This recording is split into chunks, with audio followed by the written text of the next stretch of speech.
Let's change course from oil. We're going to get back to it. It's a big story, of course. But let's check Netflix.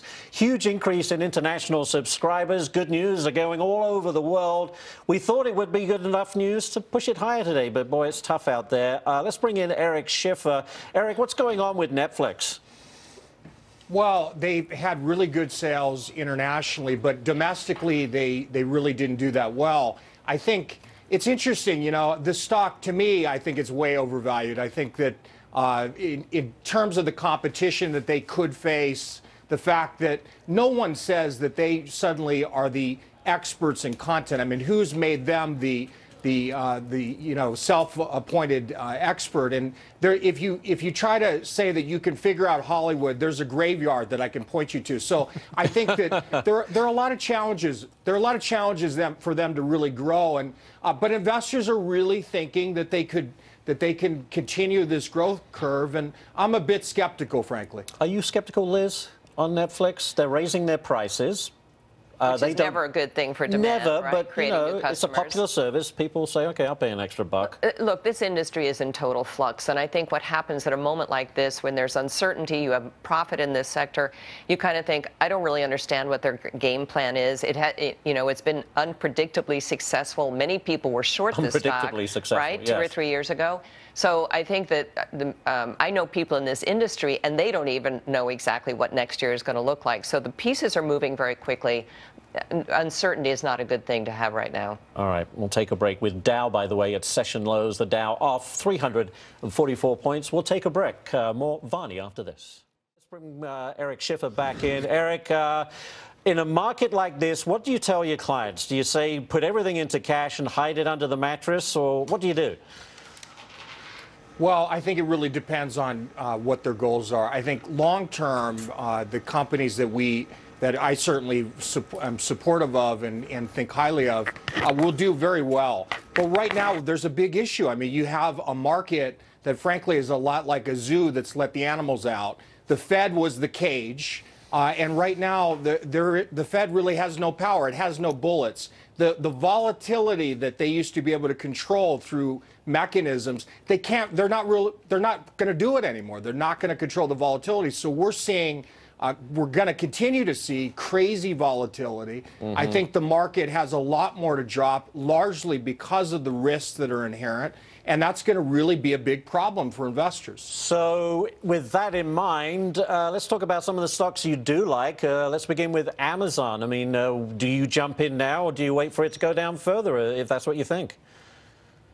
If you're a long-term investor, Amazon is a great stock. It has probably one of the true visionary leaders that's alive today in Bezos, who just thinks really big. He's reimagined almost every industry. He is getting into almost every industry and succeeding at it. This is a company that in 10, 15 years could be 10x on what it's worth today. Great company, great leader. You like it at this price, 550?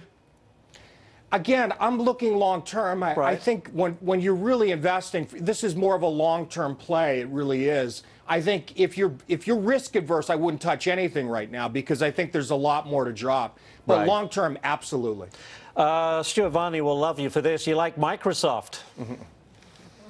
I do. And the largest reason for that is the cloud. What you have is you have this huge transition that's happening where products that they were under Ballmer, and frankly, one of the best things that's happened to Microsoft is that Steve Ballmer has left, frankly. I think he was horrible.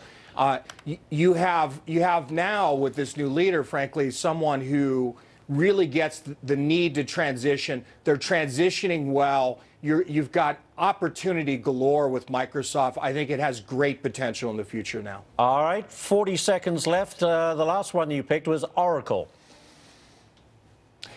A similar story. You have, again, legacy systems. They have great relationships with so many enterprise companies, and they were always visionaries in terms of the vision of the cloud. And now these companies that have to figure out how to transition to the cloud are trusting Oracle to do it.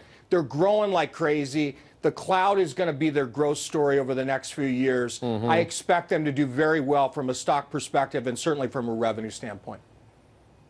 So what happens with oil, Eric, if it falls below 27 bucks, which is threatening to do now in the next several minutes, it appears?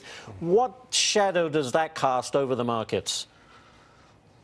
You know, I think there's two different diverging opinions. I think that ultimately it hurts when it continues to go down that low. I really do. It's no different than when the economy, or excuse me, when the stock market goes down.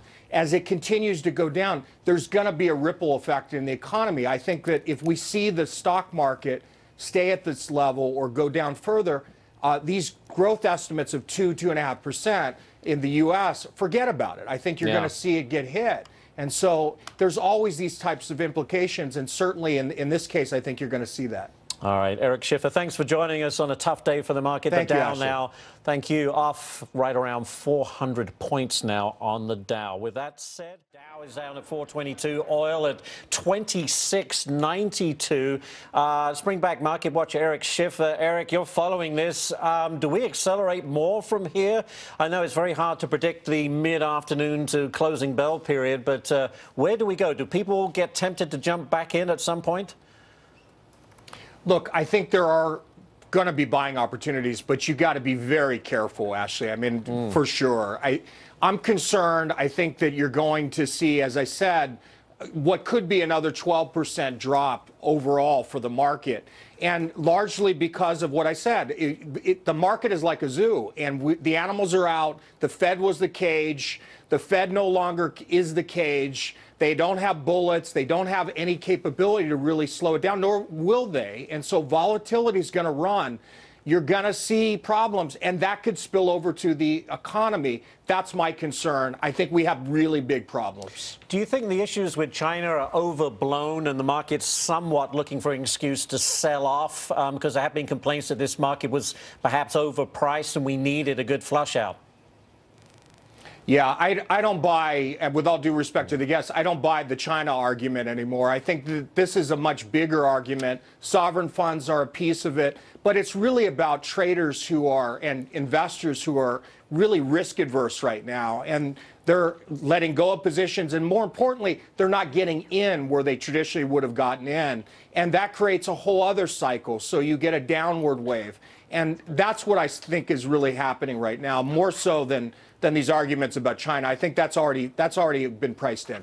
All right, Eric, let me bring in Jolene Kent here. You've been following developments. What's caught your eye? Well, you know, I'm watching IBM shave a huge amount off the Dow because this is not just a today story and a last night earnings story. This is a story going out into the next year or so. The outlook is not looking terribly peachy. Then you look at Netflix. That has actually brought back and canceled some of its earlier gains. And the reason you see Netflix dropping right now is because people have realized that the U.S. growth is a problem. You see it's down 7% right now. What we've seen is tremendous growth internationally, prices potentially going up for domestic users, but then building the next 50 million users, the executives at Netflix saying it's going to be a very difficult thing to do, plus all the money they spend on content. So you see some of the investors and traders reacting to that in a new, more digested way, perhaps, right now. Eric, I wanted to talk about earnings, of course. We're in the earnings season now, and we got a pretty weak guidance from IBM, just to name one. There's been others.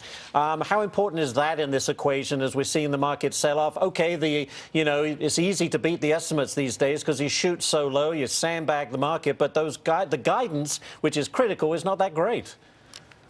No, the fundamentals, unfortunately, are not that great, and that is a factor. But I come back to my earlier position. I think that, unfortunately, it's a bigger issue about risk aversion. Certainly, the fundamentals are not that great. I mean, that's a piece, but the bigger driving underlying force is risk aversion, and then the cycles that come from that, Ashley. All right, well, I'll leave it right there. Eric Schiffer, again, thank you so much. The Dow off 386 points. We were down more than 400.